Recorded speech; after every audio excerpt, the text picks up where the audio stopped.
Hello, Garen Amick along with Eric Bailey here to talk about the Sooners. All sorts of sports, epicentered in Norman. I write columns. Eric is the beat writer, stories, notes, and columns. And in the case of the Friday Tulsa World, introductory pieces on new football coaches. We both were at Owen Field yesterday to reconnect with some old faces, familiar faces, the holdovers from Lincoln Riley staff who remain as part of Brent Venables' regime. But Eric, you and I also had a chance to meet and ask questions of four of the newcomers. So we'd already hooked up with Jeff Levy and Ted Roof around signing day. This was an opportunity to talk to Todd Bates, Miguel Chavis, Jay Valai, and Brandon Hall, four new defensive assistant coaches. And there was all sorts of interesting from all of those guys. I thought it was a really, it was 2 hours. Everyone got 15 minutes. It was a long day, but it was a very informative one. It was a lot of fun, and it was so much fun to see these guys face to face. It was almost like we're getting back to normalcy. We're working our way back. And the one guy I laughed at the most was Joe John Finley, because since he's been hired, all we've done is Zoom calls with him. This is the first time that he's been at a lectern talking to reporters. And the first thing he said is, I feel like LeBron James up here. That. You mentioned Miguel Chavis. I was talking to Mike Houck, the Oklahoma media relations director, and he said he doesn't think Miguel, who's a first-year coach, has ever had that before. Maybe at Clemson as a player, but Miguel handled himself really well up there answering questions. So it was just fun to see faces. It was good to see Bill Bedenbaugh and, like you said, Todd Bates, meeting him for the first time. And wow, it was only 15 minutes per coach, but we got a lot out of each 15-minute segment. You know what? Before we get to the newcomers and sort of dip our toes into what they bring to the program or what we learned, how about this? How interesting was it to hear, in particular, Bedenbaugh and Cale Gundy, talk about how hard it was going through that process between Lincoln Riley's departure and Brent Venables' arrival? Some coaches downplay that stuff, difficult situations, crises, for lack of a better word. I thought Bedenbaugh and Gundy sort of met them head on yesterday and really opened up about just how much that was, just how hard that was on both of them, and how it left them wondering about things we take for granted. Two coaches as proven as they've been for Oklahoma, you would think wouldn't have anything to worry about, and they felt very much that they had something to worry about. Assistant coaches during these transitions are the forgotten people. I mean, it's not just them, it's their families. And that's kind of what Bill Bedenbaugh kind of related to, was his family. He didn't want to move. He really loves Oklahoma. He's not from Oklahoma, but he said Oklahoma is home. That was impressive. He said when he retires, he's got a lake house on Grand Lake, and that's where he's going to retire. So he's Oklahoman through and through. And during that time, it was interesting that he did say that he let the Oklahoma administration know that if there was a way, he wanted to stay. He said some of those guys, they just had no choice. They had to go because, you need a job. So, but Bill Bedenbaugh wanted to stay, so it worked out for him. And I thought Cale Gundy said a couple interesting things when he talked about the process. He didn't know what was going to happen. He said, if you would have told me Brent Venables was going to be the coach, I could have breathed easier at night. Yeah. At night. But he said a couple things that was interesting. One, Cale said that Oklahoma is rebuilding. He said that they're not a 7-5 or a 4-8 team. And it made me laugh when he said 4-8, because that was USC's record last year. I don't know if it was a subtle jab at SC or not. Almost not a 4-8 team. And then he said that, maybe he was just half-heartedly joking, but he said he told his brother, hey, keep an eye out. I might need a job. So how cool would that have been if Cale Gundy was dressed in orange this spring, getting ready to help OSU? So it all worked out. It worked out. They love Levy. They said that they're learning the system, and Cale Gundy was on fire. He said learning the playbook and the system is like learning Portuguese. It's brand new to him. So, but they're all working. I mean, it sounds like they get there at 6 a.m. and they leave at 7 p.m, trying to get ready for spring ball. Yeah, it's crazy that for years, Bob Stoops and then even Riley, to an extent, were known for being very, I don't know, easy is the right word, but being agreeable to work for from an assistant standpoint. Make sure you get your work done when you're here, but don't feel you have to pull a Bill Snyder and hypnotize yourself to avoid sleep, right? That kind of thing. I'm not saying that Brent Venables is ordering these guys around and saying, I need to see you here. You'll get to your family this summer for like 2 days. I don't think he's doing that, but to a man, you got a sense of the time commitment that everyone has put in since this staff came together. And it really is, rooster crow wake up. And if you're lucky, you're home in time to tuck the kids in. So this is you're getting the feeling that Venables is building an even more comprehensive staff than Riley built, which is more comprehensive than Stoops always had.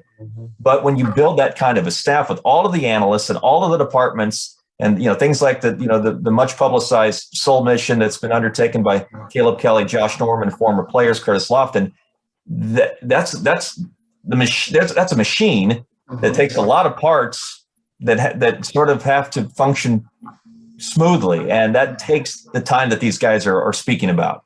Yeah, and I just thought it was interesting that another name that they brought up was Thad Turnipseed, who's like the executive, kind of like this executive support system guy. I can't think of his overall title right now off the top of my head, but he's a guy that Brent Venables brought on board to kind of show what Oklahoma needs to get done. I mean, it was funny, the stories that Kel said, that he came in and said, let's knock this wall down here. Let's take these two walls down. We can put cubicles here. I mean, he wants to get things done. And Brent had told Kel that Turnipseed would do that. He was that kind of guy that gets things done and put Oklahoma in a position to win football games and be the best college football program.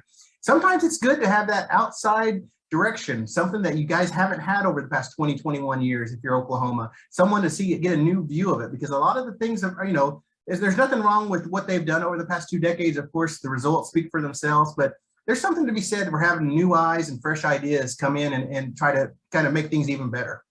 The connection to the 4 new defensive assistants outside of Roof, again, we're talking about the 4 that we met yesterday, the position coaches. You draw a connection between them and Venables at Clemson in some cases, but I thought it interesting there was a connection as well to Alabama in the case of Todd Bates, a defensive line coach who played at Alabama. As you referenced, played at the Sooners back in 2002 at the stadium that he spoke in yesterday, and then Jay Valai coming from Alabama and getting an interesting phone call from an interesting figure, right? The night of the Super Bowl a couple years ago. Jay Valai had just gotten hired. I think he was 11 days in as the Philadelphia Eagles cornerbacks coach when he got a phone call by, this is Coach Valai's words, the GOAT.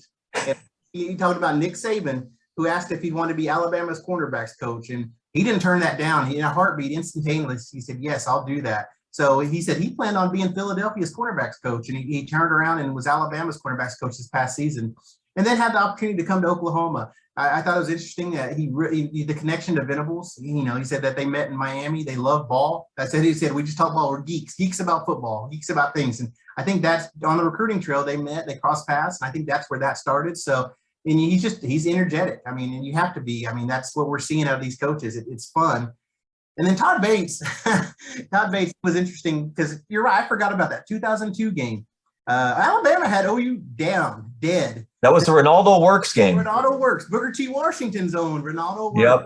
Yep. Big plays. And then Alabama was on a last gasp drive and the quarterback fumbled and taken back for a touchdown. The final was 37-27, but OU was losing the fourth quarter. It wasn't a 10-point win by any means. So, but yeah, it was good talking to Todd Bates. He's one that I'm really interested in.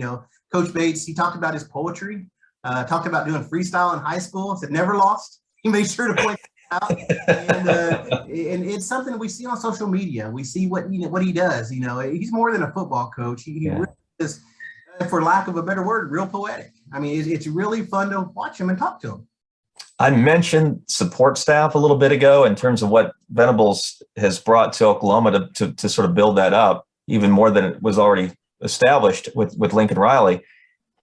To get a sense of how real this has become nationally, we're talking front office. I don't use department anymore or coaching staff when I refer to a university anymore as much as I say front office. That's really what it looks like. Yeah. It's unbelievable how the explosion of staff size across the sport, and it hits home when you hear the stories of these guys, and two in particular, Hall and Chavis, both coming up right in that sort of Chavis very recently, Oh yeah. As an analyst at Clemson, but GAing for a while, cutting their teeth that way, and then doing analysis work. And then what you hope is you do it long enough and you put in your time and put up with the less glamorous stuff that not just the work you put in, but the relationship you build with the full-time staff guys and others that you know in the profession pays off, and you're able to jump into something that's a little bit more stable and full-time. It's funny with Miguel Chavis. I mean, he's still built like a linebacker, man. Yeah. It made me laugh because he got hired as an analyst at Clemson, and he said by year one, I was just trying to figure out what Coach Venables was saying. He said by year three, he had a good grasp of the defense, and by year four, he was like a lion in a cage. Those were his words. He's ready to attack it, and I think his enthusiasm coming in is going to be huge. I think that's going to be huge. They need that younger guy out there. That's that fierce younger guy. And that's what we're seeing out of Miguel Chavis. And then I'm really impressed with him. And you mentioned Brandon Hall. Here's a guy that was at Broken Arrow High School in 2007. That's crazy. Yeah. Broken Arrow. Yeah. He was on OU staff as a support staff person, student assistant GA. He learned under Stoops under those good years. And then he just kind of branched out. He was all over the place. And it's just like a homecoming to him, getting to come back to Oklahoma. He said he learned and matured at those early places. And I was just impressed with him just getting the opportunity to come back to Oklahoma. We see it so many times with Cale Gundy, Joe John Finley, DeMarco Murray, guys like that. They get to come home. And it just means a little something extra when you get to coach at where you really learn the sport. I'll say this, that Venables continues to win the PR battle by knockout. It was another day that reaffirmed not just the energy that he has brought to OU, which you sort of expected. If you knew anything about Brent Venables, you knew that wasn't going to be an issue. He was going to come ready to, in fact, work 21 to 22 hours a day and not take a breath. That was no doubt about that. But just the behind the scenes, the layers that have already been established in terms of this is something that we thought we were doing, or maybe we thought we were headed toward, but we really weren't. Well, now they're there just because of what Venables has established in terms of we have this set aside not just for sprints and weightlift sessions, right, and film room study, but literal player development. He's talking about investing time and resources in the case of extra support staff to work on it, growing boys into men. I don't know how else to say it. And you also got that distinct impression that has been well received and supported and met head on, not just by Venables, but by everyone under him on that staff. Yeah, to a man, that's basically what we're seeing. I mean, the retained coaches and also the newcomers, everyone it's like I said earlier, it's just like a breath of fresh air. It's a different way of doing things, and it may be not made the same way, but that doesn't mean it's the wrong way. And I think that just bringing that fresh perspective, not just from the head coach, but from those assistants, it's going to be huge for Oklahoma. It's going to be huge for the players. They're sitting there they're learning a lot of things, and they're getting to know their position coaches. And so when March 22nd comes, that's when spring ball begins. That's when we'll see what happened, what moves forward. It's going to be, I'm ready for football. I'm ready after talking to those coaches. I'm ready for the spring to start. Sure. You mentioned the date of the start of the spring. There's a key date next week that involves past Sooners. It's Pro Day, right? It's going to be Wednesday. That's almost an all-day affair where you got what's the number, about a dozen players? Dozen players, yeah. The 11 players that are at the NFL Combine are going to take part, and then LaRon Stokes is also going to take part. He's the 12th guy. Okay, so that's something we'll keep an eye on next week. Always produces a couple of very interesting stories as players who've suited up for the Sooners move on. You had a chance to break out Isaiah Thomas this past week, and it's also World. I know there are a lot of folks interested in how he does, not just in Indianapolis at the Combine, but back at Pro Day in Norman. Let's switch gears, get some basketball talk in. The Sooners, as we tape, are preparing for their final regular season game. It's at Kansas State, place that has not been kind to them. Mm-hmm. Right? We're talking. It's been, people talk about the long losing streak at Allen Fieldhouse for that program. The one in Manhattan's not quite as long, but they are overdue a victory across the northern border, are they not? It's been a decade since they won there. The state of Kansas has not been kind. Both institutions really protect their home court against the Sooners. And this is a big game for OU. They need to win the game to avoid the play-in game for the Big 12 tournament. And they have a little bit of momentum. They've won two big wins, Oklahoma State and West Virginia. And I think that was important. And then also, it's just they're learned to play without Elijah Harkless. That was just a late season blow. Right. That you had. So some of the young, Porter Moser challenged some of the young players. Basically, they had to produce. And I think that's coming to fruition a little bit. Oklahoma's at their best when 3, 4, 5 guys are playing well, as any basketball team is. But OU's depth just doesn't allow guys to take off. I mean, if you only have 2 guys playing well on this team, it's going to be a struggle. So that's the key for any success, both in Manhattan on Saturday and then in next week's Big 12 tournament. They're going to have everything firing on the same plane. They're going to have everybody's going to have to be produce and contribute. So, but we'll see what happens. We'll see if they can avoid that 8-9 game. Let's make sure everyone's clear on this. If they lose tomorrow in Manhattan, it is the 8-9 game against West Virginia. That is this Wednesday at 6. 6, correct. And if they win, do we know their seed? They would be unless goofy things can happen, but I'm almost pretty sure that they would be the 7 seed. They would be that number 7 seed and play the 2 seed, which we don't know who the 2 seed is going to be, either Kansas or Baylor. Right.